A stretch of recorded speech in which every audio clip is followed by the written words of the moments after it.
going to see the other forms of energy. Alternative sources, what I'm saying that we are using the solar energy in the recent times by the cosmopolitan cities. We are using the solar panels in our regular life.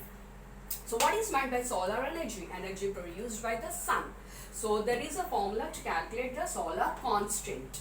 Amount of energy received by the sun's earth's surface, amount of energy received by earth's surface divided by the time taken in seconds into area.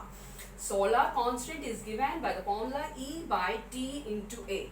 E is nothing but the amount of energy received by the earth's surface divided by the time taken in seconds into the area which it has occupied.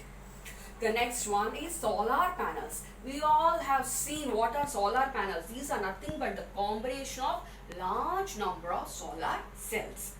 Now the solar radiation, it comes and it will be falling on these solar modules. Each and every module has got so many solar cells. Now this module is going to convert this solar energy into this battery charger controller. Now whatever that has this solar energy, it will be converted into your direct current, that is into your battery charger current, and it will be moved to the battery and it will be moved to the DC loads. DC loads means direct current loads, and this is nothing but the battery system which we are using in our daily life. So I am explaining it again. The radiation which is coming from the solar, that is from the sun, the solar energy will be absorbed by the module. This is going to pass the solar energy to the battery charger system.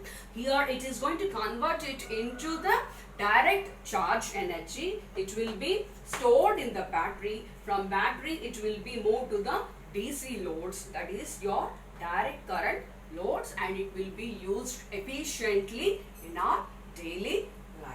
So just go through